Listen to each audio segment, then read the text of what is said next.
অবশেষে নবম পে স্কেলের গেজেট প্রকাশ। বাড়ছে বেতন, বাড়ছে সব ভাতা। আসসালামু আলাইকুম।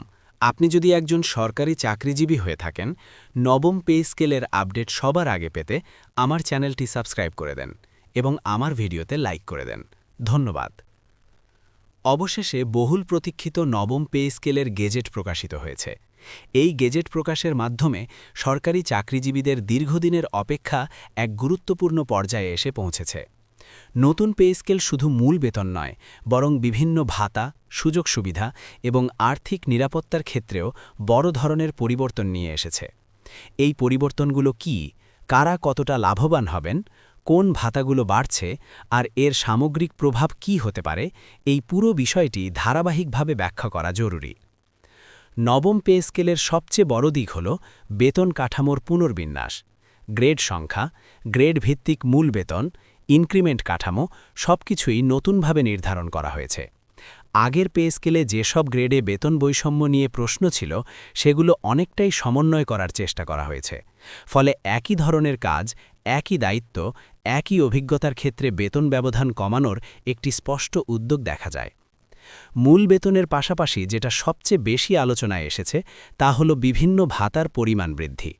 বাড়ি ভাড়া ভাতা, চিকিৎসা ভাতা, শিক্ষা ভাতা, যাতায়াত ভাতা এই সবকটি ক্ষেত্রেই নতুন হার নির্ধারণ করা হয়েছে। বিশেষ করে বাড়ি ভাড়া ভাতার ক্ষেত্রে শহরভেদে ও গ্রেড ভেদে যে পার্থক্য ছিল তা আরও বাস্তবসম্মত করার চেষ্টা করা হয়েছে।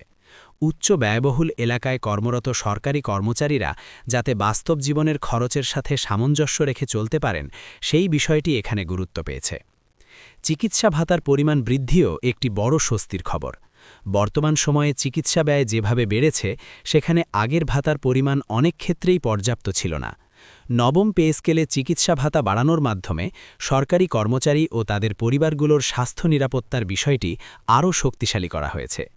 এতে করে বেসরকারি চিকিৎসা সেবা গ্রহণের ক্ষেত্রেও কিছুটা হলেও আর্থিক চাপ কমবে।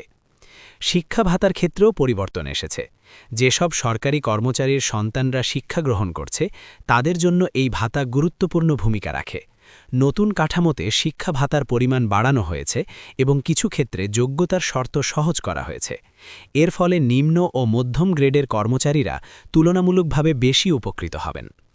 নবম পে স্কেলে যাতায়াত ভাতার বিষয়টিও গুরুত্ব পেয়েছে। প্রতিদিন অফিসে আসা যাওয়ার খরচ দিন দিন বাড়ছে, বিশেষ করে বড় শহরগুলোতে। এই বাস্তবতা মাথায় রেখে যাতায়াত ভাতা বাড়ানোর সিদ্ধান্ত নেওয়া হয়েছে। এতে কর্মস্থলে যাতায়াতের খরচ কিছুটা হলেও সামাল দেওয়া সহজ হবে।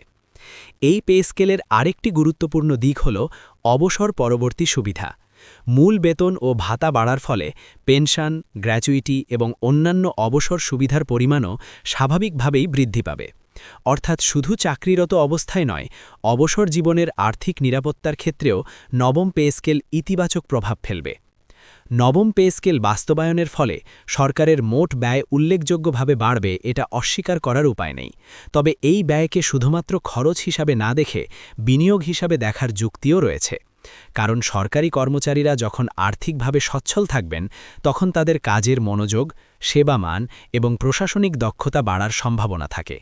এর সুফল শেষ পর্যন্ত সাধারণ জনগণই পাবে।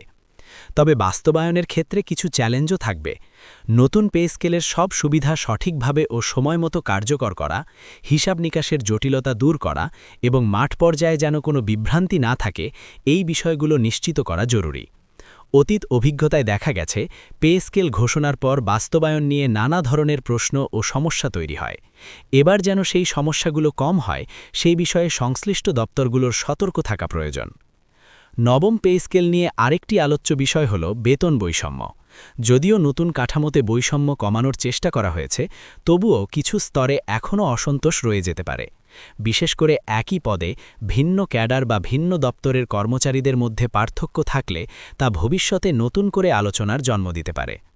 এই গেজেট প্রকাশের মাধ্যমে একটি বিষয় পরিষ্কার: সরকার সরকারি কর্মচারীদের জীবনমান উন্নয়নের বিষয়টি গুরুত্বের সাথে বিবেচনা করছে।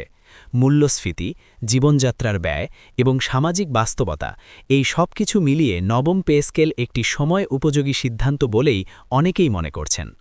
এখন সবচেয়ে গুরুত্বপূর্ণ বিষয় হল এই পে স্কেলের সুফল যেন প্রকৃত অর্থে তৃণমূল পর্যায়ের কর্মচারীদের কাছে পৌঁছে, শুধু কাগজে কলমে নয়, বাস্তবে যেন তাদের মাসিক আয় ও জীবনযাত্রায় ইতিবাচক পরিবর্তন আসে।